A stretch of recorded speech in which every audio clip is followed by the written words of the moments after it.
یہ جو کارروائیاں کرتے ہیں یہ ان نیم عدالتی کارروائیوں میں شامل ہوتی ہے. جب یہ اپنے عدالت میں کرتے ہیں تو پھر عدالتی کارروائی ہے، اگر اس سے باہر کرتے ہیں تو پھر یہ نیم عدالتی کارروائی کہلاتی ہے. اس طرح اگر تعلیمی سطح پر کمیٹیاں بنائی گئی ہے جو وہاں پر انکوائریاں کرتی ہے، تو یہ جو انکوائری کمیٹیاں ہے تعلیمی سطح پر، تو یہ بھی نیم عدالتی کارروائی کے ضمن میں آتی ہے اور اس پر بھی قانون شہادت لاگو ہے.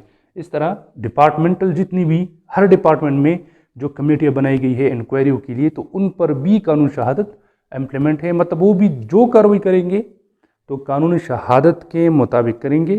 قانون شہادت میں درج جتنی بھی احکامات ہے اس کو مد نظر رکھتے ہوئے وہ کارروائی کریں گے. اچھا، اس طرح اس میں جو آپ کو پتہ ہے کہ الیکشن کے دوران پریزائڈنگ افسر کے پاس وقتی طور پر اس کے بعد بھی مجسٹریٹ کے اختیارات ہوتے ہیں، تو یہ بھی نیم عدالتی کارروائی ہے. مطلب وہ بھی برموقع کسی شخص کو گرفتار کر سکتا ہے، اس کے خلاف ایف آئی آر وغیرہ درج کر سکتا ہے پریزائڈنگ افسر. تو یہ بھی نیم عدالتی کارروائی میں شامل ہے. ہر ڈپارٹمنٹ کا آفیسر جس کو اختیار ہو اپنے ماتحت کو سزا دینے کا، جزا دینے کا، تو یہ کارروائی بھی نیم عدالتی کارروائی میں شامل ہے. اچھا، یہ تو عدالتی اور نیم عدالتی جتنی بھی کارروائیاں ہیں ان کی تفصیل تھی. تو 4 باتیں ہیں اس آرٹیکل میں کہ عدالت میں جتنی بھی کارروائیاں ہوگی، عدالت میں مارشل کورٹ، عدالت میں سروس ٹریبیونل، عدالت میں ایسی کارروائی جو عدالتی کارروائیاں کہلاتی ہے اور ایسی کارروائیاں جو نیم عدالتی کارروائی کہلاتی ہے، تو اس پر قانون شہادت لاگو ہوگا، لیکن ما سوائے ثالثان کے. اب ثالث کیا چیز ہے؟ ثالث کی دیکھیں، ثالث کی جو کارروائی ہے یہ بہت ہی اہم ہوتی ہے مجسٹریٹ کے لیے. اس سے مجسٹریٹ نتیجہ اخذ کرنے میں مجسٹریٹ کو آسانی ہوتی ہے.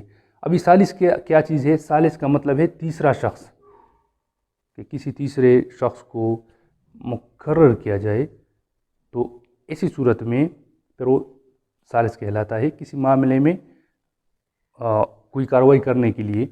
اب ثالث میں دیکھیں تو ثالث میں ویسے تو ہم عام طور پر جو ہمارا جرگہ سسٹم ہے پنچایت، وہ بھی ثالث کی تعریف میں شامل ہے. آج کل جو ڈی آر سی بنی ہوئی ہے ہر ضلع کی سطح پر، تو یہ ڈی آر سی کی کارروائی جو ہے وہ بھی ثالث کی تعریف میں شامل ہے. اس پر قانون شہادت کا اطلاق نہیں ہوتا، لیکن یہ مجسٹریٹ کے ملاحظے کے لیے اور مجسٹریٹ اس سے مدد لینے کے لیے اس کے لیے بہت ضروری ہے. ٹھیک ہے، تو ثالث پر جو ثالث کی کارروائی ہوتی ہے اس پر قانون شہادت کا اطلاق نہیں ہوتا. اب آتے ہیں عدالتوں کی اقسام کی طرف. دیکھیے، عدالتوں کی بنیادی طور پر عدالتوں کی یہاں پر جو اقسام میں نے ذکر کی ہے وہ ہے 3 اقسام ہے عدالتوں کی. ایک ہے کورٹ آف جسٹس. ٹھیک ہے، کورٹ آف جسٹس میں supreme court, high court, session court, جو جوڈیشل مجسٹریٹ ہے جوڈیشل، یہ اور شرعی عدالتیں یہ ہماری کورٹ آف جسٹس میں آتے ہیں. ٹھیک ہے، اب سپریم کورٹ اور ہائی کورٹ اور شرعی عدالت یہ جو ہے آئین پاکستان 1973 کے تحت ان کا قیام عمل میں لایا گیا ہے. آرٹیکل 175 آئین پاکستان کے تحت سپریم کورٹ، ہائی کورٹ اور شرعی عدالتیں یہ آئین پاکستان 1973 کے آرٹیکل 175 کے تحت قائم کیے گئے ہیں.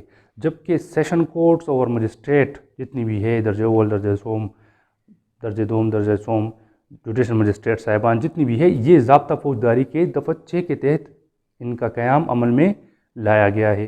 تو یہ پہلے نمبر پر ہے کورٹ آف جسٹس. دوسرے نمبر پر ہے ہمارے ساتھ کورٹ آف مارشل، مطلب جو فوجی عدالتیں ہیں، جس طرح میں نے ذکر کیا ابھی. تو فوجی عدالتیں یہ بھی دوسرے نمبر پر ہے، جہاں پر فوج سے متعلق، آرمی سے متعلق مقدمات کی سماعت کی جاتی ہے. اچھا، تیسرے نمبر پر ہے سروس ٹریبیونل. تو سروس ٹریبیونل بھی عدالت ہے. ٹھیک ہے، جس طرح یہاں پر میں نے آپ کو پہلے ذکر کیا کہ یہاں پر سروس میٹرز ڈسکس ہوتے ہیں. اب اس میں پھر انشاءاللہ میں آپ کو جب وہ آرٹیکل 6 ضابطہ فوجداری میں اس میں پھر ڈسکس کریں گے. اس میں پھر اسپیشل جوڈیشل مجسٹریٹ بھی ہے, اس میں پھر فیملی کورٹس بھی ہے, اس میں پھر اچھا یہ بات یاد رکھیں فیملی کورٹس پر قانون شہادت کا اطلاق نہیں ہوتا, ٹھیک ہے, ان کی کارروائیوں پر. تو اس میں جونائل کورٹس بھی ہے, تمام کورٹس ہے, خصوصی عدالتی بھی ہے, جس طرح منشیات سے ریلیٹڈ قوانین میں ذکر ہوا ہے کہ اس کے لیے خصوصی عدالتیں ہوں گی. تمام یہ عدالتوں کی تفصیل میں شامل ہیں. تو عدالتوں کی بنیادی طور پر 3 اقسام ہے. ایک تو کورٹ آف جسٹس ہے, دوسرا پوری عدالت ہے, اور تیسرا سروس ٹریبیونل, سروس سے متعلق جس میں معاملات وہ حل کیے جاتے ہیں. تو یہ تھا آرٹیکل 1 قانون شہادت کا, جس میں قانون شہادت کی بیسک وہ ڈیفینیشن تھی. امید کرتا ہوں آپ اس پر سمجھ گئے ہوں گے. انشاءاللہ اگلے ویڈیو میں تعریفات باقاعدہ آرٹیکل 2 میں جتنی بھی اس قانون کی ہے وہ ڈسکس کریں گے. اس وقت تک کے لیے مجھے اجازت دیجیے. اللہ حافظ.